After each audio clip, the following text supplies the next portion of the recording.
হরে কৃষ্ণ। 4 মে 21শে বৈশাখ 2024 শনিবার, বরুথিনী একাদশী ব্রতের উপবাস। পরদিবস পূর্বাহ্ন 9:25 মধ্যে পারণ। বরুথিনী একাদশী ব্রতের মাহাত্ম্য কথা সবাই শ্রবণ করুন। এখন আমি আলোচনা করব বরুথিনী একাদশী ব্রতের মাহাত্ম্য কথা সম্পর্কে। বরুথিনী একাদশী ব্রত পালন করলে কি ফল লাভ হয়, বরুথিনী একাদশী ব্রত কিভাবে পালন করতে হয় সেই সম্পর্কে এখন আলোচনা করব। খুব মনোযোগ সহকারে শ্রবণ করতে থাকুন। এই বরুথিনী একাদশী ব্রতের মাহাত্ম্য কথা ভবিষ্যত্তর পুরাণে যুধিষ্ঠির শ্রীকৃষ্ণ সংবাদরূপে বর্ণিত হয়েছে। বৈশাখ মাসের কৃষ্ণ পক্ষের একাদশী ব্রত হল বরুথিনী একাদশী ব্রত। এক সময় মহারাজ যুধিষ্ঠির ভগবান শ্রীকৃষ্ণকে বলছেন যে, হে জনার্দন, হে ভগবান, বৈশাখ মাসের কৃষ্ণপক্ষের একাদশী ব্রতের নাম কি, কি নামে প্রসিদ্ধ, আর সেই একাদশী ব্রত পালন করলে কি কি ফল লাভ হয়, একাদশী ব্রতের মাহাত্ম্য কি, তা কৃপা করে আপনি বর্ণনা করুন। ভগবান শ্রীকৃষ্ণ তখন বললেন যে, বৈশাখ মাসের কৃষ্ণপক্ষের একাদশী ব্রত বরুথিনী নামে প্রসিদ্ধ। এই একাদশী ব্রত পালন করলে সর্ব সুখ লাভ হয়ে থাকে, সমস্ত প্রকার সুখ লাভ হয়ে থাকে এই বরুথিনী একাদশী ব্রত পালন করলে। আর সর্ব পাপ ক্ষয় হয়ে যায়, আর সৌভাগ্য প্রাপ্তি ঘটে। দুর্ভাগা স্ত্রী যারা দুর্ভাগা স্ত্রী, তারাও যদি বরুথিনী একাদশী ব্রত পালন করে থাকেন তাহলে সর্ব সৌভাগ্যবতী হয়ে যান। এই একাদশী ব্রত ভক্তি ও মুক্তি প্রদানকারী, সর্ব পাপ হরণকারী, সমস্ত রকমের পাপ হরণ করে থাকে। এমনকি এই একাদশী ব্রত পালন করলে গর্ভবাস যন্ত্রণা বিনাশ হয়ে থাকে। তার মানে আমরা যদি একাদশী ব্রত পালন করি তাহলে আমাদেরকে আর কখনো গর্ভবাস যন্ত্রণা ভোগ করতে হবে না। মানে এই দুঃখ কষ্টের পৃথিবীতে আমাদেরকে আর আসতে হবে না, কখনো গর্ভবাস যন্ত্রণা ভোগ করতেই হবে না। এই একাদশী ব্রত পালন করে মহারাজ মান্ধাতা, ধুন্ধুমার ইত্যাদি মহারাজরা, প্রভৃতি মহারাজেরা এই একাদশী ব্রত পালন করে সমস্ত রকম পাপ থেকে মুক্ত হয়ে গিয়ে দিব্য ধামে গমন করেছেন। এমনকি দেবাদিদেব মহাদেব শিব ঠাকুরও এই একাদশী ব্রত পালন করেছেন। 10,000 বছর ধরে তপস্যা করলে যে ফল লাভ হয়, 10,000 বছর ধরে তপস্যা করলে যে ফল লাভ হয় সেই ফল অনায়াসে লাভ হয়ে যাবে কেউ যদি এই বরুথিনী একাদশী ব্রত নিষ্ঠা সহকারে পালন করেন। যে ব্যক্তি, যে শ্রদ্ধাবান ব্যক্তি এই একাদশী ব্রত নিষ্ঠা সহকারে পালন করেন, তিনি ইহলোক ও পরলোকে বাঞ্ছিত ফল লাভ করে থাকেন। এখন আমি বলবো যে এই একাদশী ব্রতের ফলস্বরূপ আমরা কি কি লাভ করতে পারি, কেমন কেমন ফল লাভ হয় সেই সম্পর্কে বলবো। ভগবান শ্রীকৃষ্ণ তিনি মহারাজ যুধিষ্ঠিরকে বলছেন যে, হে নৃপ শ্রেষ্ঠ, অশ্বদান অপেক্ষা গজদান শ্রেষ্ঠ। অশ্বদান অপেক্ষা গজদান শ্রেষ্ঠ, আবার গজদান অপেক্ষা ভূমিদান শ্রেষ্ঠ, ভূমিদান অপেক্ষা তিলদান শ্রেষ্ঠ, আবার তিলদান অপেক্ষা স্বর্ণদান শ্রেষ্ঠ। স্বর্ণদান অপেক্ষাও যা শ্রেষ্ঠ তা হলো অন্নদান। অন্নদান শ্রেষ্ঠ। এই অন্নদান করলে পিতৃগণ, দেবগণ, মানুষেরা সবাই পরিতৃপ্ত হয়ে থাকেন। আমরা সবাই পরিতৃপ্ত হতে পারি। পিতৃগণ, দেবগণ ওনারাও পরিতৃপ্ত হন অন্নদানের ফলে। পণ্ডিতেরা বলে থাকেন যে কন্যাদান হচ্ছে অন্নদানের সমান। স্বয়ং ভগবান শ্রীকৃষ্ণ তিনি বলছেন যে অন্নদান গোদানের সমান। আর পণ্ডিতেরা বলছেন কি, যে কন্যাদান অন্নদানের সমান।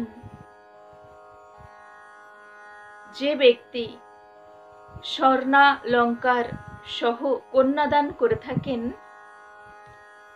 তিনি এত পুণ্য সঞ্চয় করে থাকেন যে চিত্রগুপ্ত পর্যন্ত সেই পুণ্যের সংখ্যা হিসাব করতে পারেন না ঠিক মতো।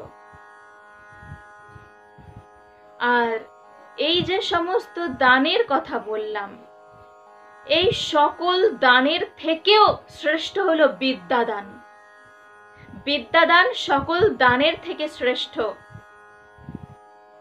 যা আমাদেরকে জ্ঞান প্রদান করে থাকে। বিদ্যা লাভ করতে পারি আমরা, যার ফলে আমাদের যত রকম গ্লানি, হৃদয়ের গ্লানি দূর হয়। তো সেই জন্য বিদ্যাদান সর্বদানের থেকে শ্রেষ্ঠ। তো এই বিদ্যা দান করলে যা ফল লাভ হয়, সেই সকল ফল এই বরুথিনী একাদশী ব্রত পালন করলে অনায়াসে লাভ করা যায়। তাহলে আমরা কেন এই বরুথিনী একাদশী ব্রত পালন করব না?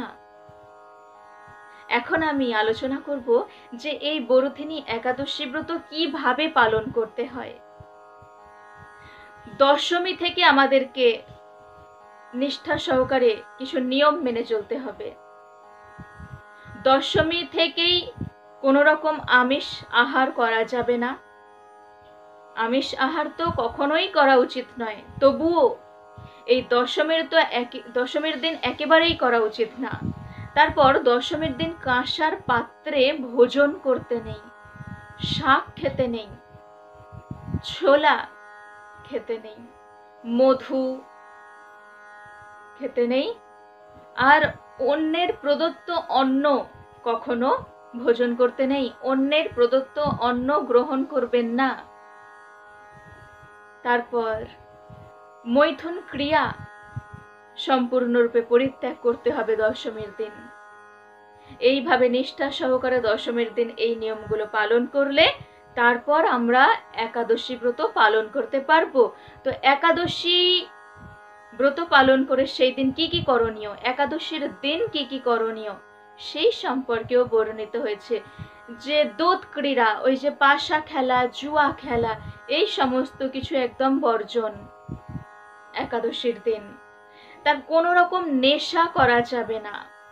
একাদশী ব্রত পালন করে দিবানিদ্রা নিষিদ্ধ, দিবানিদ্রা যাওয়া যাবে না। পরচর্চা, পরনিন্দা এই সমস্ত থেকে বিরত থাকতে হবে।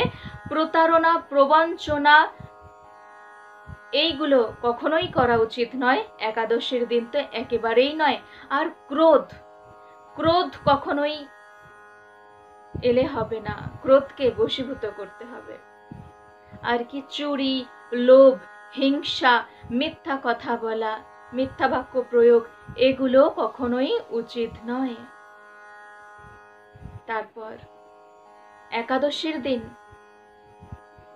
রাত্রি যাপন করতে পারলে খুবই ভালো। যে ব্যক্তি একাদশীর দিন রাত্রি জাগরণ করে ভগবান শ্রী জনার্দনের পূজা অর্চনা করেন তিনি পরম গতি লাভ করে থাকেন। দ্বাদশীর দিনও কিছু নিয়ম মেনে চলতে হবে। যেমন কাঁসার পাত্রে ভোজন নিষিদ্ধ, তারপর মধু, তেল, এইগুলো কখনো ভোজন করা যাবে না। তারপর মিথ্যা কথা বলা যাবে না কখনোই দ্বাদশীর দিন। তারপর ব্যায়াম করা তাও নিষেধ করা হয়েছে, মৈথুন কার্য তাও নিষেধ করা হয়েছে। এইভাবে একাদশী ব্রত পালন করতে হবে। তো এই একাদশী ব্রত পালন করলে যম যাতনা কখনো ভোগ করতে হয় না। সূর্যপুত্র যমরাজের যাতনা কখনো ভোগ করতে হবে না। যমরাজ কার পুত্র? সূর্যদেবের পুত্র। তো সেই যমযাতনা কখনো আমরা ভোগ করব না যদি বরুথিনী একাদশী ব্রত নিষ্ঠা সহকারে পালন করে থাকি। আর এই একাদশী ব্রত পালন করলে সমস্ত রকম পাপ ক্ষয় হয়ে যায় আর অক্ষয় গতি লাভ হয়ে থাকে। ভগবান বলছেন যে এই একাদশী ব্রতের মাহাত্ম্য কথা যিনি নিষ্ঠা সহকারে পাঠ করেন এবং যারা নিষ্ঠা সহকারে শ্রবণ করেন, উভয়েই সহস্র গোদানের ফল লাভ করে থাকেন। সহস্র গোদানের ফল লাভ করে থাকেন যদি নিষ্ঠা সহকারে আমরা পাঠ করি আর যদি শ্রবণ করে থাকি। আর সমস্ত পাপ থেকে মুক্ত হয়ে বিষ্ণু লোক প্রাপ্ত হওয়া যায়, বিষ্ণু লোকে গমন করেন। তো এইভাবে আমরা নিয়ম নিষ্ঠা মেনে বরুথিনী একাদশী ব্রত পালন করব। এই বরুথিনী একাদশী ব্রত কবে আর এই বরুথিনী একাদশী ব্রতের পারণ কোন সময় থেকে কোন সময়ের মধ্যে, সেই সম্পর্কে আমি আমার ডেসক্রিপশনে লিখে দেব, আপনারা তা দেখে নেবেন। আপনারা সবাই এই একাদশী ব্রত পালন করবেন, অবহেলায় দিন কাটিয়ে দেবেন না। আমাদের পরিস্থিতি তো খুবই সংকটজনক, জানি না কে কখন চলে যাব। যতটুকু সময় আছি ভগবানের ভজন সাধন আমরা নিষ্ঠা সহকারে করব। তারপর যা আছে, যতটুকু সময় আছে আমাদের ততটুকুই থাকবো, তারপর যা হয় হবে। তো আমরা নিষ্ঠা সহকারে একাদশী ব্রত পালন করব। সবাই আমার সাথে বলুন, হরে কৃষ্ণ কৃষ্ণ কৃষ্ণ হরে হরে, হরে রাম রাম রাম রাম হরে হরে।